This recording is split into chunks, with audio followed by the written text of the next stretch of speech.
Welcome. Thank you so much. That was incredible. Thank you all for sticking around. That was a little video from Mr. Bill that we filmed in our office in San Francisco earlier in the year. Did a little private show for us. It was incredible. If you have not checked out his new album, Phantasmagoria, it's one of my favorite releases this year, so check it out. Shout out to Mr. Bill for doing that for us. Awesome. Thanks for hanging out. Let's make sure everything's good. Yeah. My pleasure. Gosh. Let me shut this down. Cool. Sweet. Shut him down. So good to have you finally in the studio. I'm thrilled. I'm thrilled to be here. And it's so good to finally meet you. Yeah, y'all work together a bunch. Let's get into it. So you've been DJing, performing for a while. What got you into DJing and making electronic music? What got me into... Is this on? Oh, yeah. It's on. I just... I studied music in school. I was a singer. I was aspiring like stage performer and classical singer and just general professional singer. And that led me to New York. I was born here. I grew up in Houston mostly, or here, and went to college in Chicago. And then after that, went to New York, like a lunatic, and made it work. Which, you know, in like retrospect, looking back on my life, like I recognize that I take bold risks and like make it happen. But it surprises me that that's my nature. Like I feel like I'm like a risk averse person. But I went anyway, and it's a long story, but I worked behind the scenes in classical music basically as my day job for a while. I did random stuff, and then I worked behind the scenes, and I got so disillusioned with it. Because I had to start. I was getting at an age where I had to start. It was, you know, less just like YOLO and more like, oh, I'm going to spend my life with these people. And between the voice teachers, the professional contacts, and the state. I wasn't very critical of the other singers, but the state there, it's like a special kind of mind blower. What do they say? What do they say in Rick and Morty? Morty's mind blower. She just has food. She has laryngitis and food in her throat. Food choking on food. She didn't expect me to put her on the spot. That was a pretty good impression, and it helped a little bit, I think. It's a special kind of mental gymnastics to be a singer when your like instrument is your body, and then like these like, you know, high pressure classical singers and stuff, and like Broadway singers, and I just realized I didn't want that to be my social circle for my life, and then fell in with some DJs in New York, and that was really fun. And then it kept being fun, and I started making money, and then, you know. That's how it goes. Is that how you discovered electronic music? Was it just by like hanging out with DJs? I wish. Like, I'm of the same age as people who, saw landmark things in the storied history of electronic music. I'm of that age, but I wasn't a person like sneaking into clubs at 15. Mm-hmm. You know what I mean? And so I came to electronic music much later.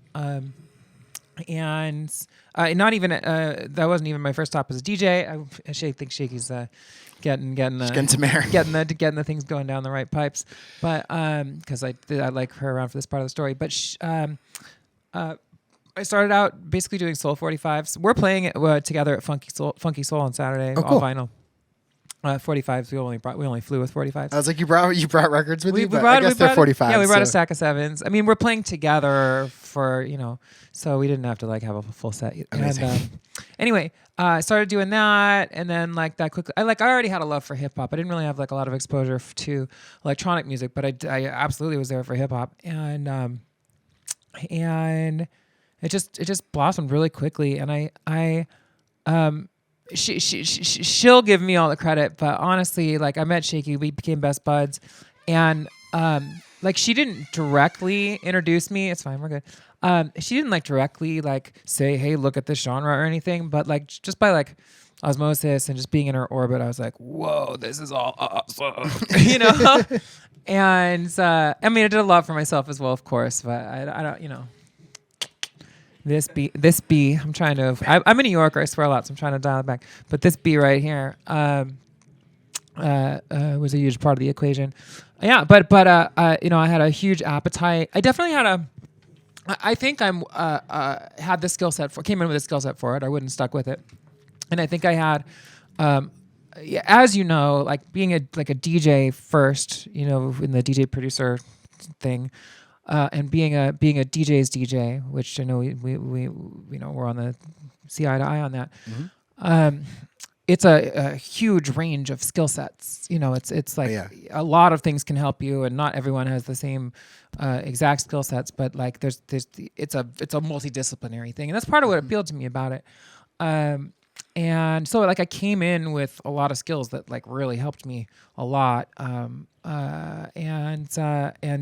one of those was just like really good like emotional memory for nostalgia, I guess. Yeah, you know? That's an important thing that people don't realize as a DJ. Yeah, in terms of like full songs and eras and stuff, but also just like the little like bits that stir your memory and your heart. And you stuff. played a few tonight. Yeah, you played a bunch tonight. Yeah, definitely that thread. You played that Out of Space remix and instantly. Oh yeah, that's a good time. I just looked at my Prodigy record up there and just yeah, got like real happy and like, yeah, you touch those notes. Yeah, like a bunch of songs. You touch those notes a lot. Where you you touch on those like nostalgia. Like they're fresh tunes, but like they touch on like, you know, there's people who like that'll just be like, oh, I just brought me back to my days. You know, I try on the other side of that coin. I try on the other side of that MobileCoin. I try not to. I don't know. I like guilty pleasures, so I don't think the word cheesy is bad. But I try not to cheese out on a sample. Like I try not to like. I mean, I'll do edits, but those kinds of ones that you know, many of which I played in the set, like I'm trying to do various levels of like deconstruction, and like as a DJ, I think of, and I'm sure you relate to this, I think of just all like various spectrums. It's kind of like the, you know, when the flyer went around for like the gender and sexuality spectrums, there's like a whole list of all these things. That's how I think of DJing. It's, you know, it's the fast and slow spectrum, and the halftime and double time spectrum, and then like the old versus new spectrum, and the like anything you can think of. And many of them are very interesting topics we could spend a long time on. And then on that list is the familiar to unfamiliar spectrum, the nostalgic to novel spectrum. Yep. And so I'm always thinking about that as a DJ, and I'm always thinking about that as a producer. And when I pull samples like that, I'm really trying to have a novel component. I mean, everybody has when they remix something, but I'm not trying to just like cane a sample. Yeah, I'm trying to deconstruct a sample. Yeah, anybody can take a dope sample and put it into some beats and make it like hit that, but you need to make it interesting to make it like actually hit that nostalgia note, I think. That Raining Amen track. Yeah, that's fun, right? Oh my God, I'm dead. I mean, that was that's one of my favorite songs to request, and people ask for requests. I don't do Freebird. I do It's Raining Men. Excellent. I'm extra delighted that you so good. picked that one out. I have the Weather Girls vinyl. I don't know if it might be in that pile over there. Awesome. So, yeah. What a classic. That makes me hella happy. You went to school for music. You said you went to school for, was it vocals? For singing, yeah. Singing? Yeah. Awesome. How is that translated into your production? Do you actually do vocals or anything on your tracks? I have. On things that have come out, I've only done just like novelty kind of use of my voice. Like I'll like pitch something down or sing a backing track to something. Cool. I did a flip. It's not a flip. It was supposed to be an official remix of an HR track. HR from Bad Brains. Yeah, Bad Brains. And we're still like struggling to put the freaking thing together after like 5 years. It's a challenge. But in my mix of that song that never came out, like I kind of sang backing to that, and we've had an EP out recently, Bass Arithmetic, and we did snippets of vocals and stuff, which is I'm happy to talk about at length. Featuring myself as a singer is absolutely something I want to do. I haven't quite cracked the code on. I mean, it's partly a confidence thing, I guess, to be honest. It's partly because I hate bad lyrics. You know, I mean, there's a lot of people all don't like bad anything, but like bad lyrics really they can ruin a song. They can ruin. They can ruin the best song. They can ruin the best song, and I don't want to do that to the world. And then, I mean, there's a few things. Having a proper recording space in Brooklyn is hard. And then, I mean, I hate to pull this card, but it's fucking, you know, trans issue. Oh, sorry, F-bomb. That's okay. I know I'm a New Yorker. I can't help it. You're fine. We had a parental advisory up. I think we're good. You have to you have to be 18 to watch this show. It asks you. So I just can't swear. Y'all can say. Okay. Well. Trans issues. If you can't tell, congratulations and thank you. I am transgender, and you know, it's part not understanding how I would fit as a consumable, and partly hang-ups about getting from here to there. Yeah. You know, and having like been a singer. Like I just don't know. Like I am really happy with where my voice is generally. Maybe like not through the pandemic, but I'm also trying to put together a lot of complex ideas. But I think it can work, and I want to feature myself. I love singing, and I want to feature myself as an artist, and I want to be out there in that capacity. Like I want to be a known musician. I mean, as a producer it counts, but like I want to be a known talent, and I like singing, and I think I'm good at it. People think I'm good at it. I think she's good at it. It's one of the hardest things to do is put yourself out. I mean, like it's pretty, I don't want to say hide behind a computer, but it's pretty easy to like hide behind a computer with your music, which I mean, it takes so much skill to do that alone, but there's something about being vulnerable by putting your actual raw voice out there, like out of all instruments, you know, like playing the guitar, you're still having an instrument in between you. There's like, you can blame the instrument all you want, but like if you put out bad lyrics or, you know, stuff, it's hard. I know how that is. There's also the engineer side where like of all my excuses of not putting myself on a song, you know, I think it's only a matter of like pulling one or two of those Jenga pieces. I don't have to solve all of them. Yep. And one of them is the engineer side. Because if you do all of any song, whether you're singing on it or not, if you do all, you know, write it from scratch, write chords, do the sound design, and mix and master it, like that's a whole lot of skill sets. And I know from personal experience that it takes many, many years to be good at all those things. Don't mix your own song, like your own vocals. It's unless you're really confident, it can be like, it'll melt your brain. Exactly. Like I think a person can get to the point where they can do that competently, but I think that's like many year endeavor. That's a Jedi skill. It's a Jedi skill, and it's like a learning how to create distance in your psyche from the creator to the mixer and all these things that you know, in the rest of the music industry outside of us, you know, weirdo underground bass people, it never works like that. No. There's never one person doing all those jobs. No. And we are doing this like Herculean, Sisyphusian, you know, job here, which, you know, I admire and have a lot of like love and respect for all of us in the trenches trying to pull that off. And I think it's a beautiful thing, but it's also like a nearly impossible thing. It's in the context of the LA machine. That's an impossible task. Oh yeah, like a literally impossible task. So we're pulling off the impossible every day, bass heads, and good on you and good on us. But then adding being a competent singer, writing good lyrics, and then the real clencher, friggin' mixing it well. Yeah, mixing vocals is the super. It's not even just Jedi. That's like the Sith layer of like mixing. Yeah. And I think I'm getting pretty good at it, but still doing all that stuff myself. What a climb. So if I were singing for someone else, writing and someone else mixing, you know, that would alleviate the issue. Or whatever. I aspire to crack this code someday, and I'm not sure. I hope you do. I'd love to hear I would like to. Yeah. You're sitting over here quiet. I'd love to introduce you. I'm sorry, I didn't even give you an introduction properly. Who are you? What's your story? DJ Shaky, and I'm a New Yorker, and I've been a DJ for many years. I'm a record collector also. Yeah. I have many thousands of records, and I run a record fair in New York City. Shaky's Record Fair. That's right. Ooh. Sexy, sexy. I wish we had I those get here. high on my own supply. Yeah, that's the way to do it.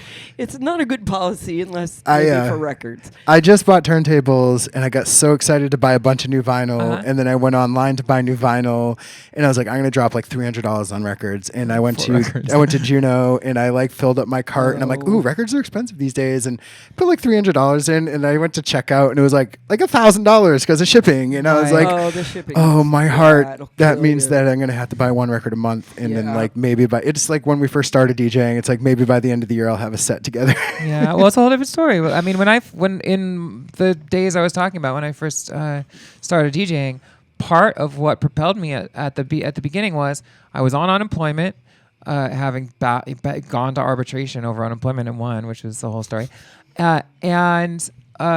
The record stores were plentiful in New York City, and records were $1. You know what I mean? That's how I got my footing. So that's why I got a job doing like music retail. I like found my way into a place and was like, I know everything about records. You need to let me be a record buyer. And then worked at like Newbury Comics, at Satellite for a little bit. I did some interning there, and then I worked Satellite. at nice. right for Satellite. You there. Probably it's possible. Yeah. Yeah, It's been very possible. Yeah, I bought many records from Satellite back in the day. Yeah, we were in Boston, so. Oh, in Boston. Yeah. But I did spend some time in New York Satellite. Every time I was there, that was my first stop, in like, which was stupid because then I'd end up with like an armful of records that I have to carry around the city for like for the rest of the day. Like, this should have been the last stop, I think. Did you know the people that worked there?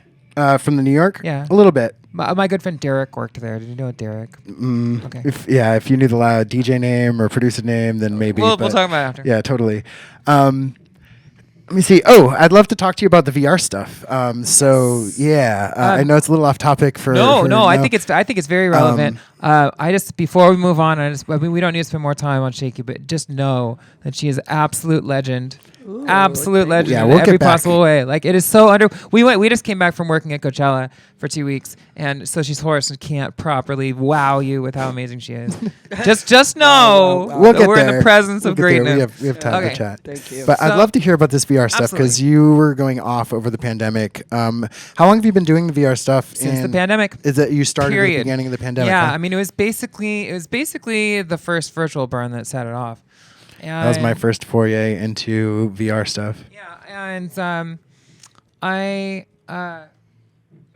we had pizza. I didn't realize I just like borrowed someone's headset. I did it on my laptop for the first day or so, and I was like, oh, let me see if anybody can loan me a headset. And I didn't know that the technology was that good. I mean, I don't have any particular need for it to be like photorealistic or anything.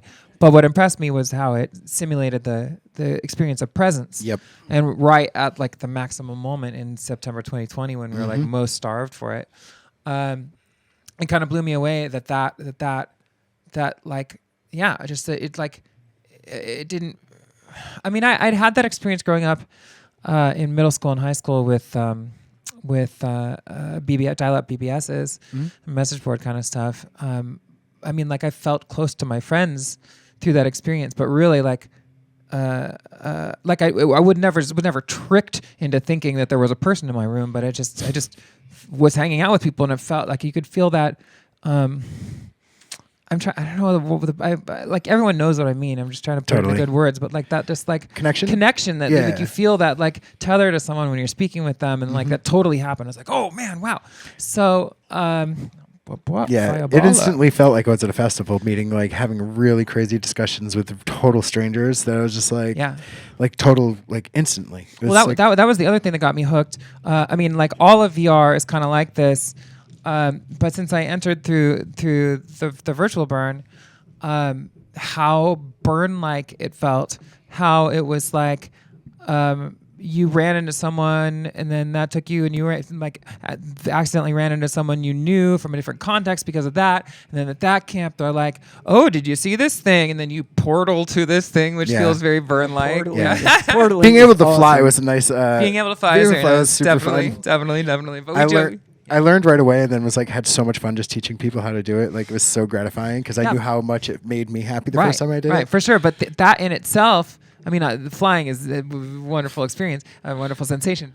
But that itself is a burn experience, right? Like you come across something cool, and then someone walks by you, and you're like, "Hey, check this cool thing out! I know how to do this. I learned how to do this thing." Yep. Like that's such a like. I mean, I want to use language that's not burn language because we aspire to have these experiences in all parts of our life. But a lot of us relearned to have that kind of joyful interaction through burn life.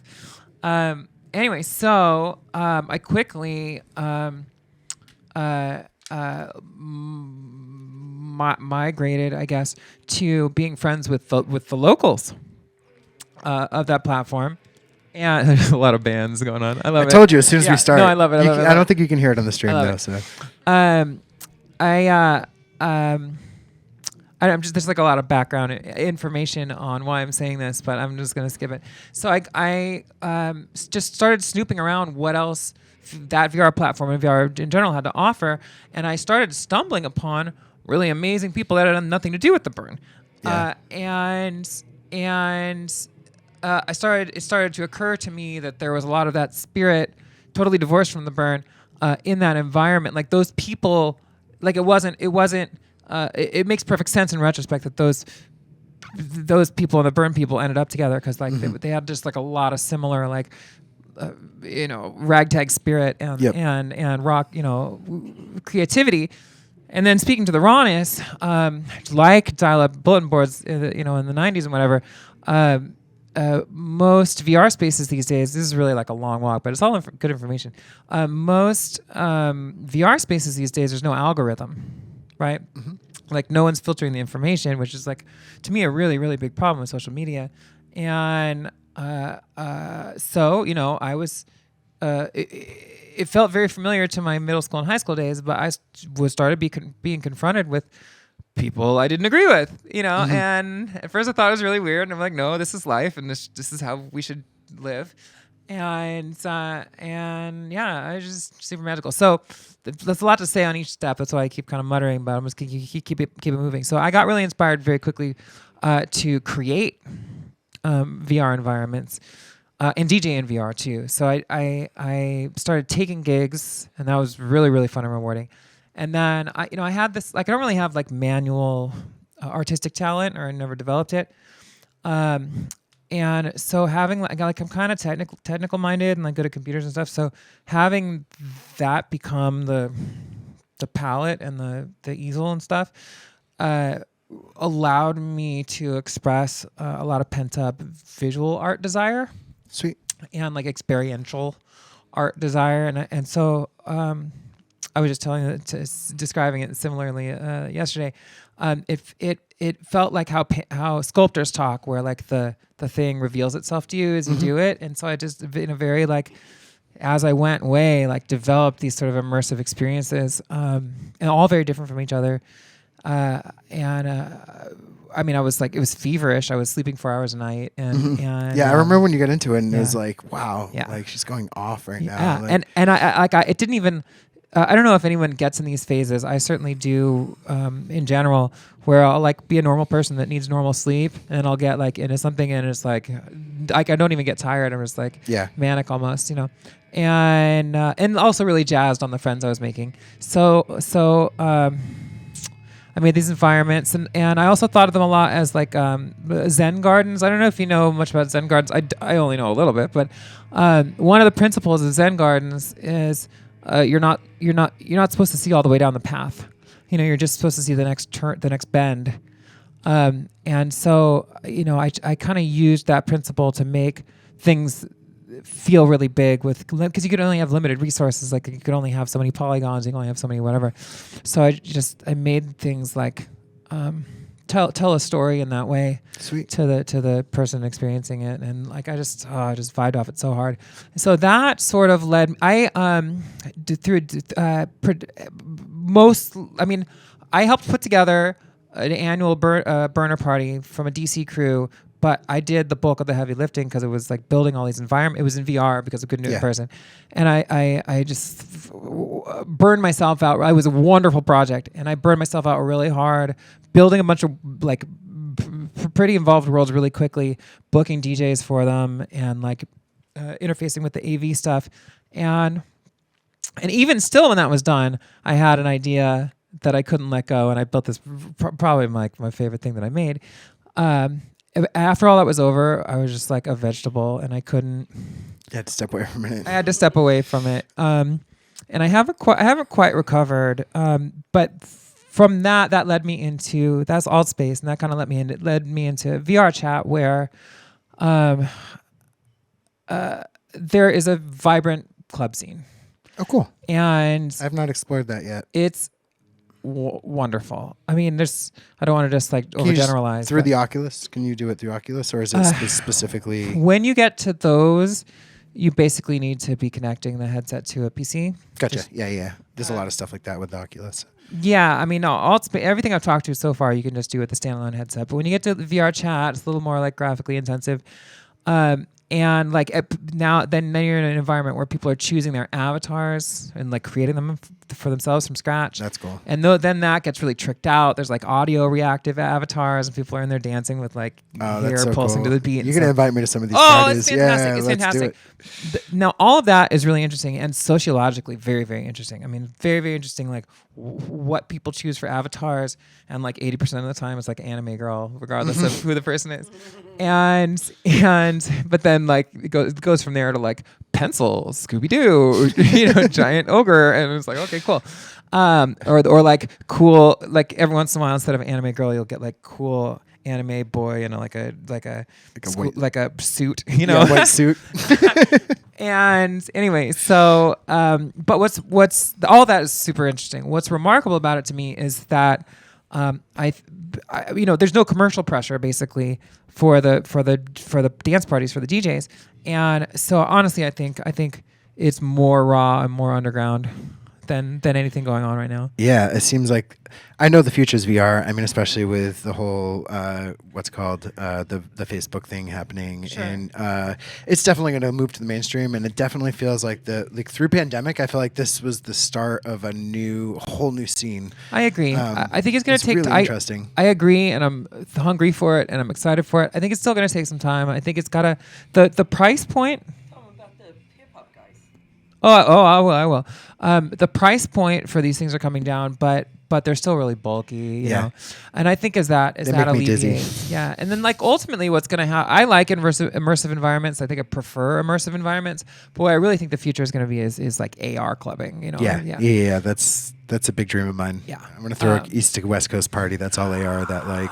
It's gonna be so good. There's obviously so many amazing ideas that could be happening. Still, it's a bunch of it reminds me of what I moved to New York for. It reminds me of why I like the festival scene, because it's a bunch of ragtag weirdos.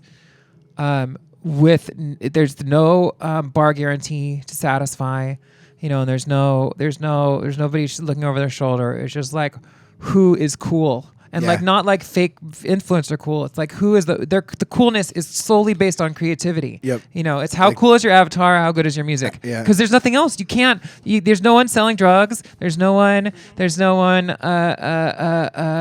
trying to get picked up on. You're not trying to. Yeah. No. People. I'm people sure they do. People but totally do. And the pressure is a little bit less because you're not really going to like try to go home with somebody that on the moment. You might want to become friends. You have to have a conversation with them first. Yeah. And that's actually part of the appeal for a lot of people, because it's safe. Yeah. It's a lot safer. Yeah, you can be whoever you want and be yourself. I've heard many stories from women and also from people of color of definitely whack things happen all the time. And definitely there's in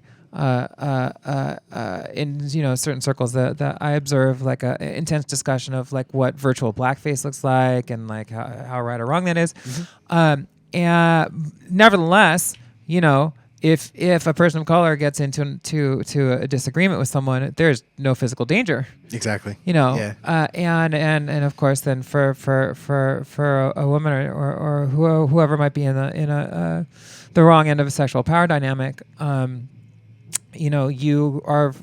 It's not like everyone trends in the same direction. Like, oh, now I can be as free as possible. But it definitely a noodle bender. It definitely. Turns a gear inside of you. Yeah. The most like normal person could experience that and be like, oh, this is kind of what it feels like to actually be a little bit more myself that I really want to be, and not be afraid of that. Yeah, and that could definitely open a lot of doors. Yeah, you know? And then when it comes to choosing the avatars too, you know, it's like really like, you know, that's like a backcountry kind of experience for some people, you know. We have a question in chat. Happy Days says, I'm new to VR. What platform should I start with, do you think? Do you have a PC or not? And it's going to take like 10 seconds for me to if you have a PC or not. What if they do? If you do, I mean, VR chat is the biggest platform. There are other cool ones, which I'll happily name. But the first easy stuff... you think the Oculus? I think they're asking like what kind of gear. Yeah, just Quest 2 is all you need for anything, because it'll do standalone things and you can connect it to a PC when you have one or if you have one. I mean, I can like list off / type out like what I think the cool clubs are in VR chat. Sweet. And then for Altspace, it's kind of easier to find stuff because the community is smaller. I really am jazzed on a platform like that because of the lower. I'm really big on the like radical inclusion thing, and so it's much more accessible. Gotcha. And then also on that platform, as Shiki was reminding me, there's actually like a growing hip hop presence in Altspace. There's like beat battles, and there's actually like known figures, hanging out. And I DJ'd for Do It All, and I DJ'd for like some of the original hip hop legends, who are sort of old enough that maybe they don't want to go on tour or stay up till 5 o'clock in the morning in the club. Yep. Like that's my feature. They stay at home and they put on the headset and they DJ from their house. Yeah. And it's kind of like they're back in the mix again. That's why I see it to be the future, because I am getting older. I am turning 45 this year, and I don't like staying out past midnight anymore. And it was really funny. Reed was here last week, and she was like, the pandemic ruined it. She's like, you mean I can DJ for like a ton of people and stay home with my cats? And she's like, it's just ruined it and get paid. And I was like, I am the same boat. So, but like, when we were younger and pre-pandemic and everything, and the state of the world, the relationship to the internet was different. We desperately needed those spaces. Yeah. We needed off hours in strange parts of the city to have enough latitude to dress strange, be queer, make loud noises, make less commercially viable art, yada yada, and do it away from the eye of people who might cause us violence or whatever. And, the thought of that being less necessary now is both joyful and deeply sad. It's sad in terms of like an era and a generational shift.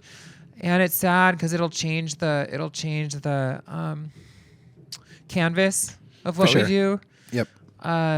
I'm a supreme night owl. I'm just a couple years behind you, and I'm a supreme night owl, and I'm like not really ready to change that. But I was until like 4 years ago. I don't know what happened. I hit a wall, but I still love it. Yeah. But like I got pigeonholed into doing I did one really good sunrise set, so made the mistake, and then just got stuck doing it. And I got to a point where like I'm sober when I play, and staying sober, you can't sleep on a Saturday night at a festival, and then they ask you to play at 5 a.m, so you end up rolling into a gig like. So I had to like switch that up a little bit. No more days like that for me, even though I just got booked for a sunrise set in like next month. But we even it's like a decade plus ago, we have a friend, G-Funk, DJ Gefilte Funk, we call him G-Funk, who had young kid. They're like grown now, but he had young kids at the time, and so he kind of backed off from the nightlife, and then we would get him booked at like 9 a.m. at some warehouse, so and wake up and roll get in the kids to school and crush it, because we believe in him. So there's a lot of aspects to all that, and there's a lot of wonderful potential. There's a lot of I don't know. I'm not scared of change, but I do grasp onto things I love preciously. So to watch in my opinion, people disagree. In New York, to watch some of that vitality of underground culture, I don't know if dissipate's the right word, but that's what I'll use. To be less urgent. Yeah. Which is great because we have avenues and shake.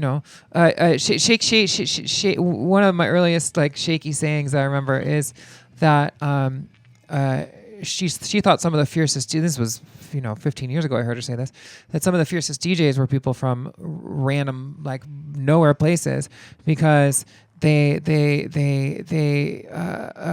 were not boxed into a specific locality scene, and they were voracious diggers because they were insecure about not being in those places. Yep. And then someone from the back country of Australia would be the best DJ in the world, and that's kind of where we're at with the internet replacing that need for hiding in the shadows in a city. Yeah, totally.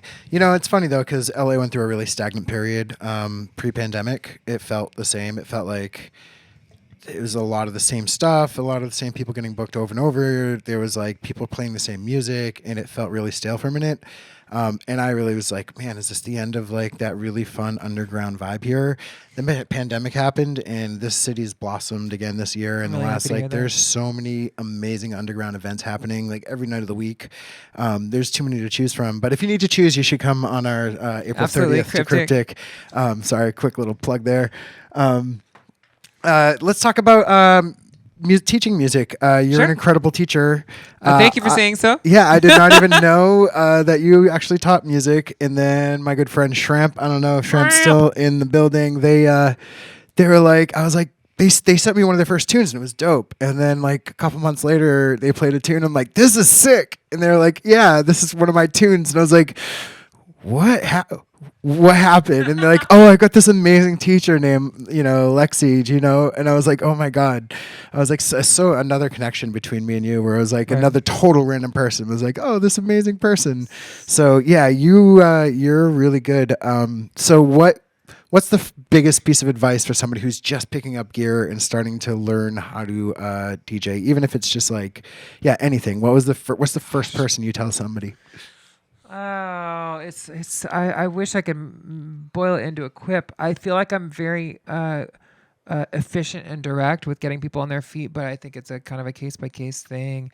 Totally. I mean, I try to get people not to be in their own head. I definitely think I don't put pressure on people to be quick right out the gate, but I definitely stress, being conscious of how vulnerable you are to losing perspective, and reassuring people that as you build skills and as you get faster, you will fall into fewer traps, mental traps. I'm a big fan of. I mean, these are really broad strokes because I also focus very much on very very technical engineering things, but I encourage people to tell a narrative of their song, to have a story that they can tell to themselves. I guess you could think of it like an elevator pitch, but no. But I mean, from beat to beat. I want compositionally, I want the students to justify each move, justify each section. Yep. And and if you're not really earning the next beat or the next bar or the next group. Then you can identify it and you can take steps. You can make, heighten the contrast better so that the existing thing works, or retool it or whatever. And then similarly, I try to get people to sing their melodies and beatbox their beats and stuff, because for various reasons. And I think this is very compatible with very sound designy, very atonal, very abstract things. I think you very much can still do it with that. I think it's great for that. But if you can't sing it back to yourself or beatbox it to yourself, then it's not very digestible to someone else. Yeah, how is somebody else going to get it stuck in their head if you can't get it stuck in your own head? Exactly. That's a really good. Yeah, I've never even thought about that. I've been producing for 15 years maybe, and I've never even thought about that. That's awesome. That's really good. How about you? You produce and stuff. Do you have any tips for new producers? That is true. I've spent many years as a live electronic musician using Oh controllers. yeah, she runs with a Warper party. Sorry, go ahead. She's gonna tell you, but it's so. She's so enthusiastic. Yeah, probably in about 2005, I started an event along with a partner, Matt Moldover, who is shout out to quote Moldover, unquote godfather of controllerism. Hell yeah. And we started an event in New York City called the Warper Party, and which was for controllerists. But it's since morphed into sort of a live electronic arts party, including a lot of visuals and installations and now we've got modular, and I mean it's crazy. So we're going into year 17 with this event. Wow. I know I had no idea it was going to last this long when we first started it.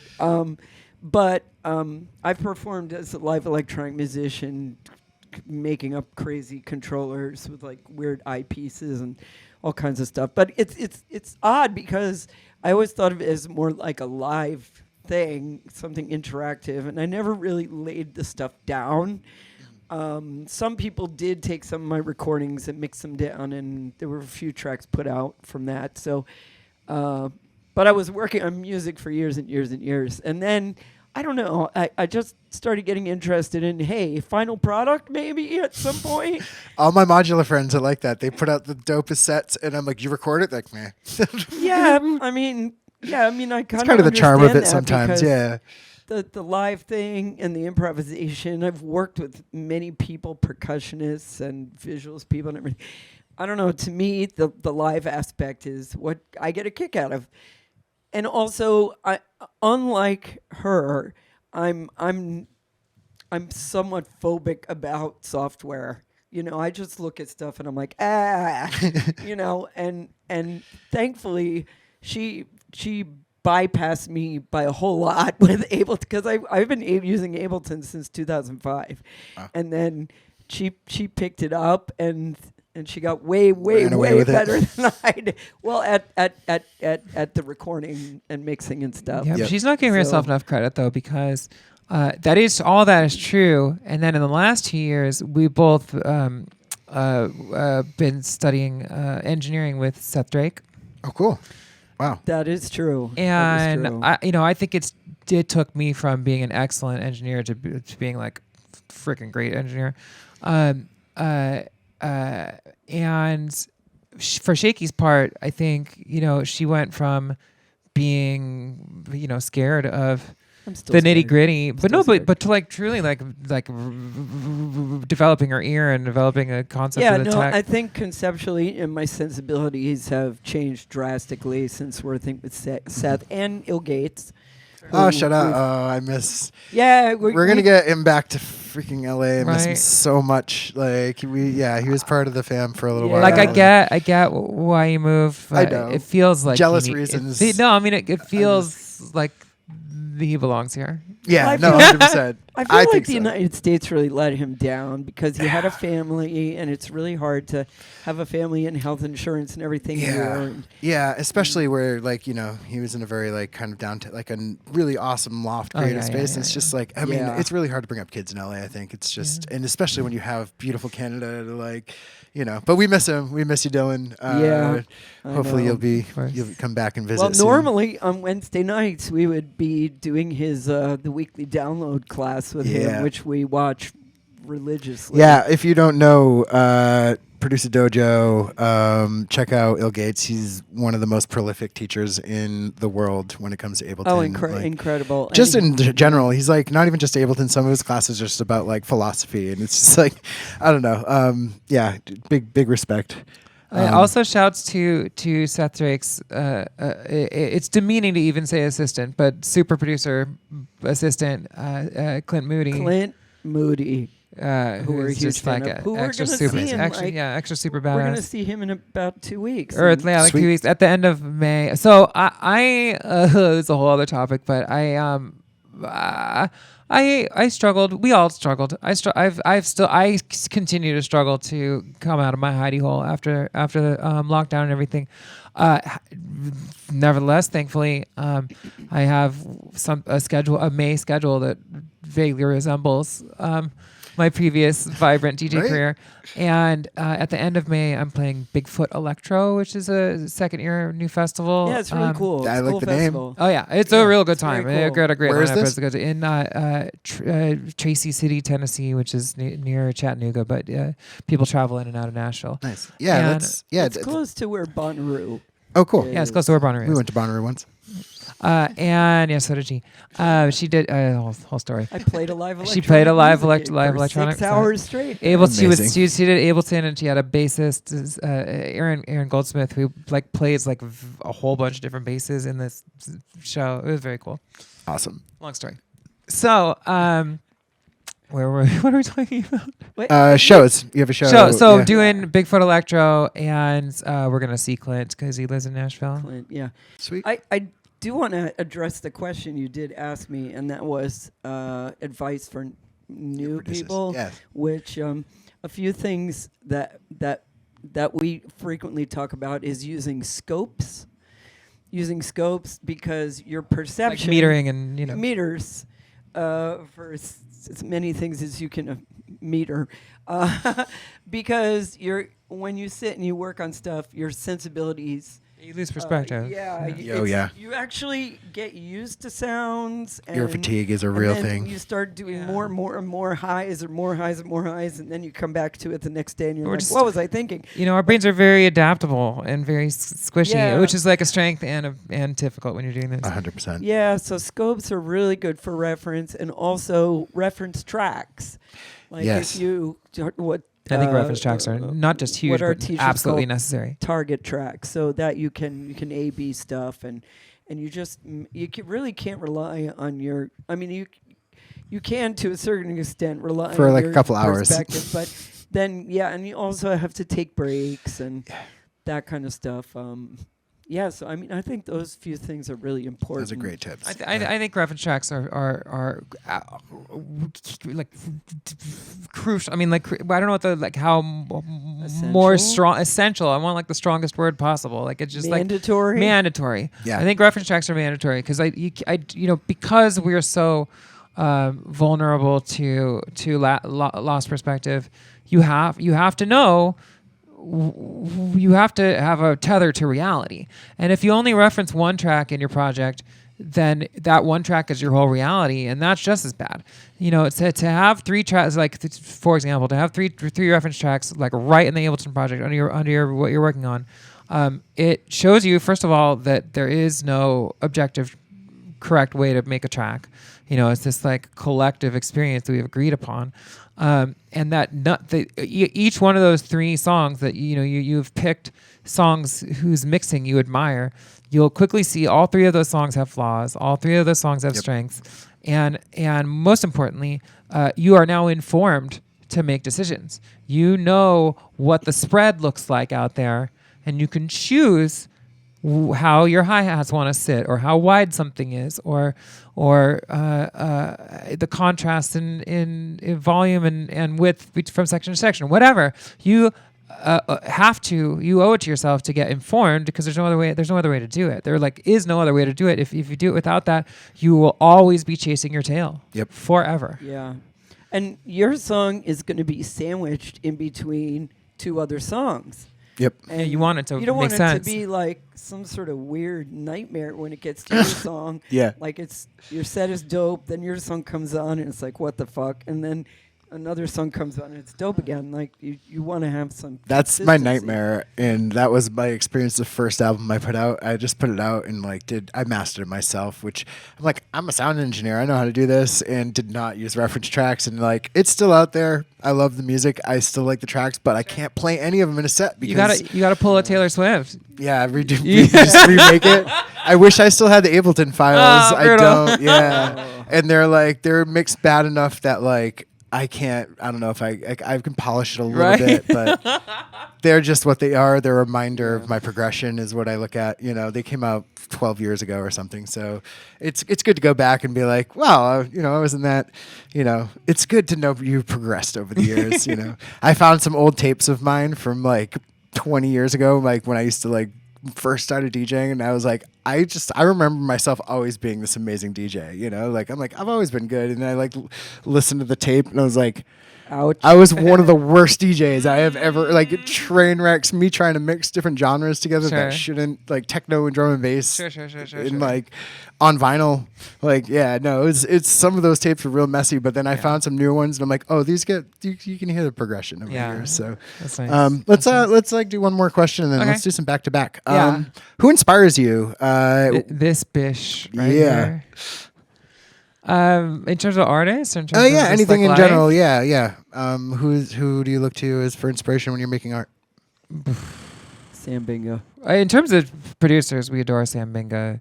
Me too. DJ Zinc. Yeah. Oh yeah, shout out Zinc. That's the second Zinc reference in 2 weeks. Yeah? Reed brought up Zinc. Yeah. Oh no, I mean we it's worship fundamental. this guy. Yeah, I love hearing that though. That's like No, he's such a my roots. he's a nice guy.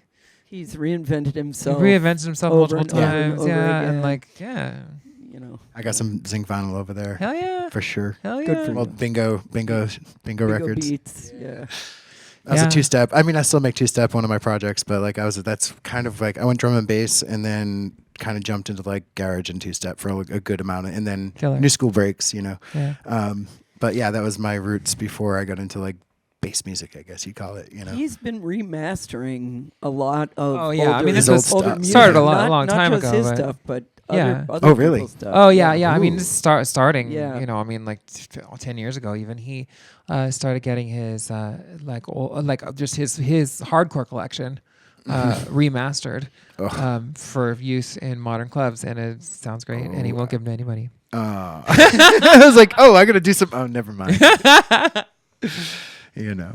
Do we have? Let's open up. Do we have any questions in the audience? We'll give you like 2 minutes to ask. Yeah, word please. I mean, I'm happy to. I like both. I'm happy to keep talking. I love what we're talking about, and I'm dying to tag team Down with to you play too. some music with you. Let's see. What do we got? As I lean over here, and not in frame of the camera. Right. Do we have That's questions? great. Oh, We that's have- not. That is a question, but it's not. What's your favorite? What's your favorite plugin? Well, my favorite answer. No, this is not really my favorite plugin, but my favorite answer is friggin' stock DAW devices. Yes. It's you can. I mean, I know this is like a cliche, but you can do anything. You can do everything with that. It's more about the knowledge. I mean, it's more about using things wisely and using things intentionally. You know, like when people are coming up as producers, they're like, "Oh, I have been told I put a compressor on this and a compressor on that." But you like a compressor is a Swiss Army knife. Like you have to know why you're doing it. Exactly. You know, and if you have a saturation plugin / clipper and know how and why and when to use EQ and when to not, and what zero latency / natural phase EQ does differently from a linear phase EQ and things of that nature. I mean, you can crush anything. You don't need anything. And like I have spent a stupid amount of money on plugins, and I don't regret it because of what I've learned from them. Do I need them all? Hell no. Yep.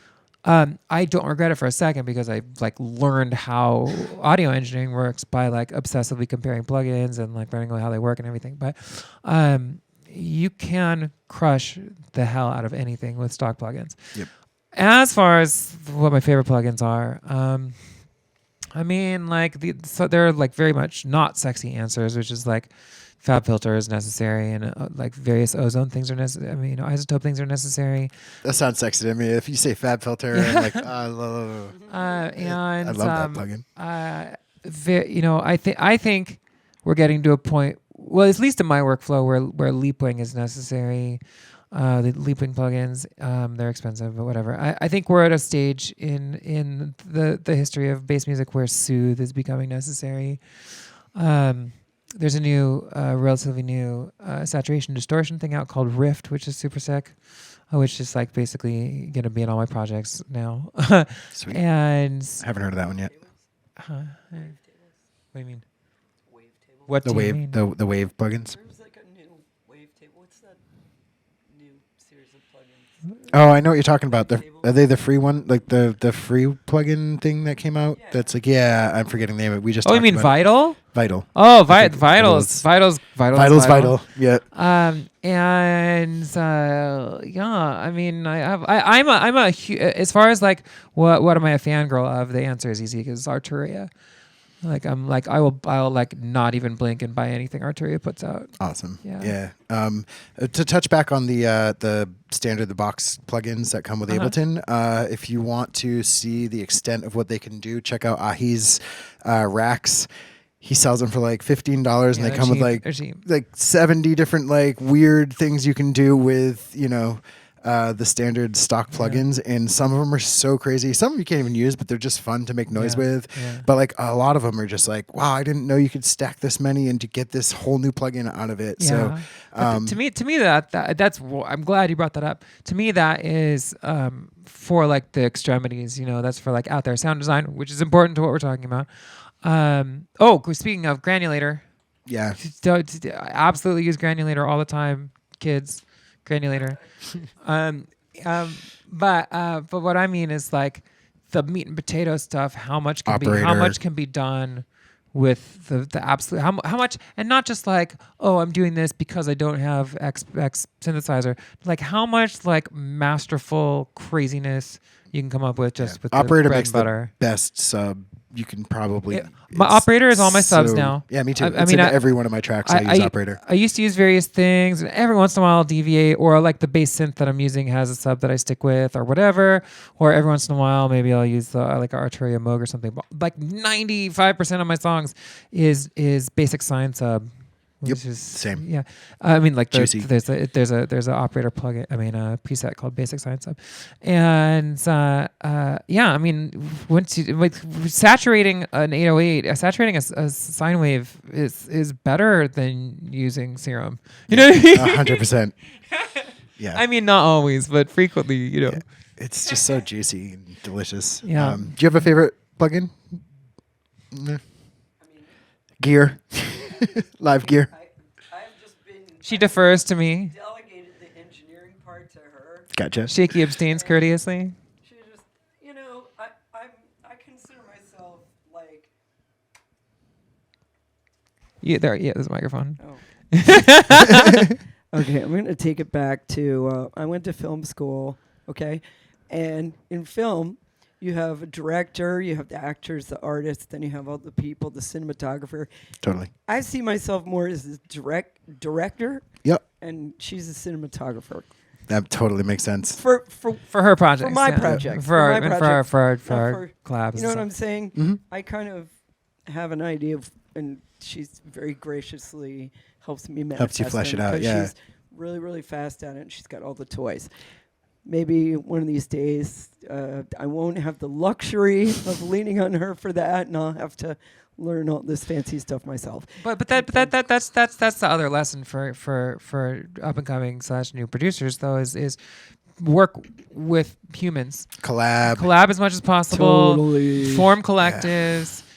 Do what you're good at and learn what you're not good at from other people who are good at it. None of us do this in a vacuum.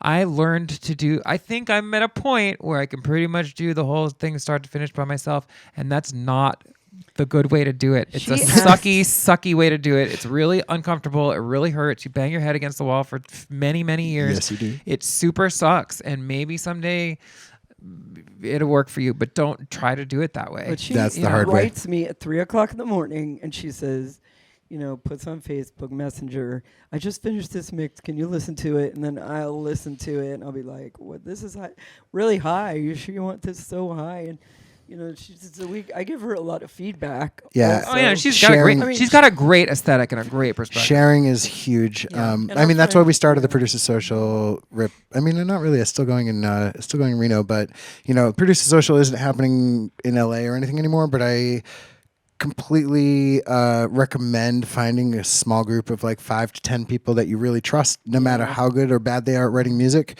and making a trust circle with that, and having a place to share your music. And get honest feedback. Yeah. If you share your music with somebody and they just tell you how amazing it is every single time, you can't take No, that you're person's screwed. Well, you can't take that person's advice if they have no feedback for you every time. It's like, it's a tricky one. So look for people who'll be really honest with you and be like, this is great, but this is what you can change. I think it's important. Similar to my tirade on reference tracks, play your songs for multiple people, because like if you like put together an EP or you're sketching out an EP and you send it to one person you love and work with a lot or whatever, it's one person's perspective. Like we sent the EP we put out together, to use a concrete example. We put the EP we most recently put out together. We sent it to a bunch of people we trust, and everyone had a different favorite, and everyone had a different it was amazing. least favorite. And some people were vocal about, and this one I don't know, but then the next person that would be their favorite one. You know what I mean? And it really helps you not despair. Yeah, 100%. Yeah. Yeah, and different people are good at critiquing different things. Yep. Like, Totally. Somebody might be really good at critiquing drums, and another person might be good at critiquing Form or framing whatever, yeah. or mixing or the subs, saturation. Yeah, Producer Social helped me so much. We were doing just a workshop with like 20 people that we all just got together and played unfinished tunes and got feedback. Yeah. And it made my production just, go from bedroom producer to somebody who's confident enough to put out music. So, I miss it. Hopefully we'll get back there again someday. No, I really want to actually, now that we're back doing events again, I haven't done an electronic music event.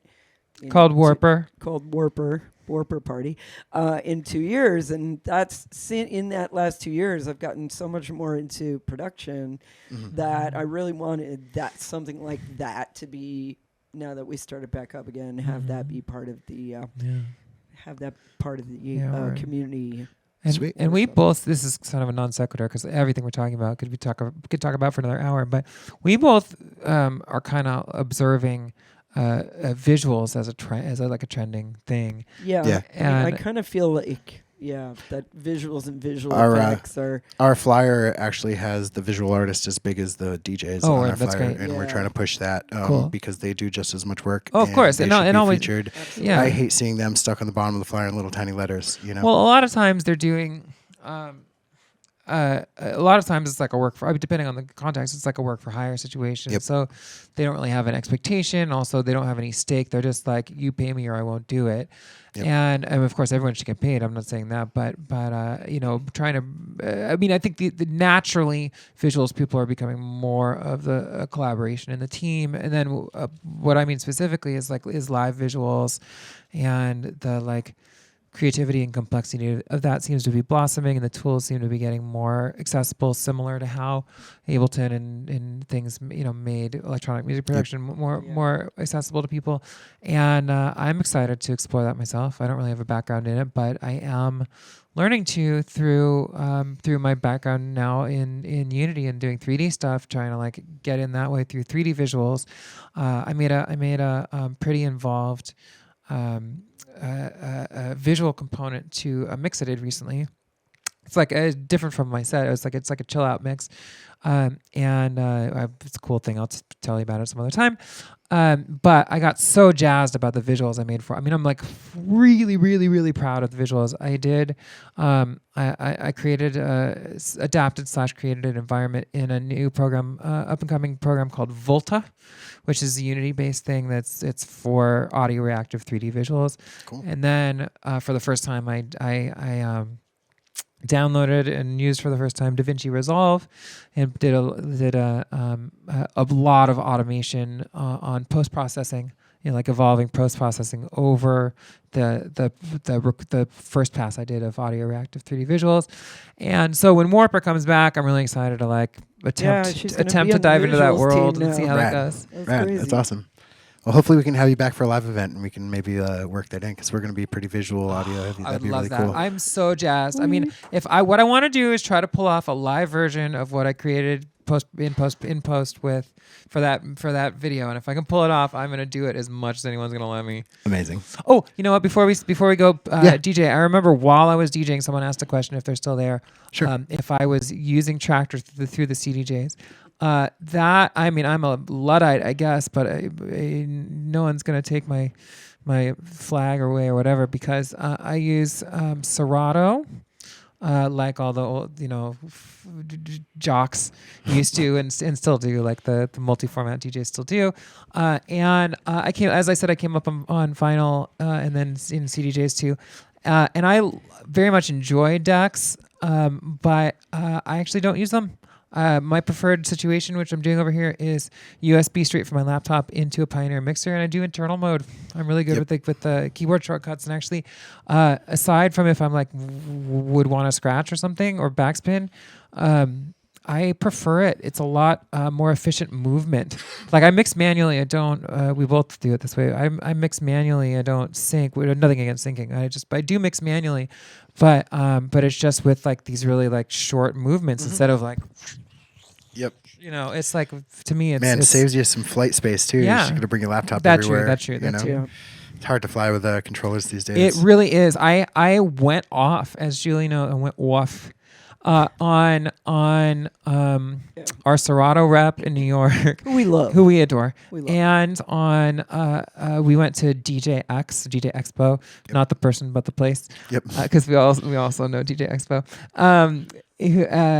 We've long story, I won't go into it, but we went to Atlantic City to a DJ convention, and like I pestered people, and I was just like disgusted because controllers are so monstrously huge. And if you say, oh, but there's no small controllers, someone will be like, no, we totally make one, and it's like bigger than They make a small one, but it has like one output. There's like no booth outputs, and there's like missing most of the buttons. Exactly. Then like, there I are could the be DJing off of my phone if I really wanted to. I'm talking about like full featured ones. Then there actually are small portable ones, but they're missing a gain, missing the MIDI cue. The ones that missed a gain, I bought that not knowing, and I was like, oh my gosh. I got to Burning Man and I was like, "There's no gain, and like the headphones don't go loud enough. Yep. What do I do?" And Can't hear anything. I think makers will get poor sales from those devices and think, oh, well, there's just not a market for this. No, there's totally a market for this. You just have to have one more knob on the right. thing. I've always thought it was a conspiracy because if they gave us everything they wanted, they could never update the controller to something new. So they always leave at least one thing that we want off. Oh my god! They're like, we added the game knob, but now you don't have the headphone feature. Sorry, you're gonna have to deal with that's it. basically what I'm struggling with right now, is because I had to, and I'm thrilled I did. I saved up for years. I finally have a new M1 Max and or M1 Pro, whichever one's the higher one. I always forget which one's which. M1 Pro. And now the controller that I love dearly, that I've used for years and years, they won't work anymore. That I like spent hundreds of dollars even recently buying more because I was just trying to like protect myself from ever not having a controller, and now I'm stuck. There are no Serato controllers or really any truly like good enough controller, but there are 0 Serato controllers that will fit under an airplane seat and have all the knobs a DJ needs. Yep. 0. It's maddening. And I went off. I don't want to like throw anybody under the bus, so I won't get into the details, but like I went off both on reps and on our dear Serato rep in New York, and he was definitely being he's like, I don't build the things. Well, he was being very professional and very helpful, and as he should, and he's great. And then at the end of the conversation, he pulled out. Do you know I think it's called an AMX. There's like an Akai strip controller that they had. I've seen those, yeah. And those are discontinued. And he told, I just not to like blow up his spot or anything. So I'll just hide the details, blur the faces. But he said he just off the cuff. I was like, oh, could I buy your floor model then? Because those are hard to find too. And he's like, oh no, it's our last one. He said, and I need this anyway. Because one time I grabbed it just in case when I went to play a gig in South Africa, and I got there and they didn't have a 900, they had an 800, and I couldn't plug Serato into it. So I had to have a portable, mature controller. And I was like, this is what I'm talking about. This is exactly the thing I'm talking about. I've Mass been whining produce at 'em. you about for an hour, and like, So We funny. just play the weirdest gigs. Like we Oh, yeah. play on floats in parades, Yep. and we play in boats. Same. and I think art once you've been doing it long cars enough, and- you end up finding yourself. I was in a rocket factory a few weeks ago.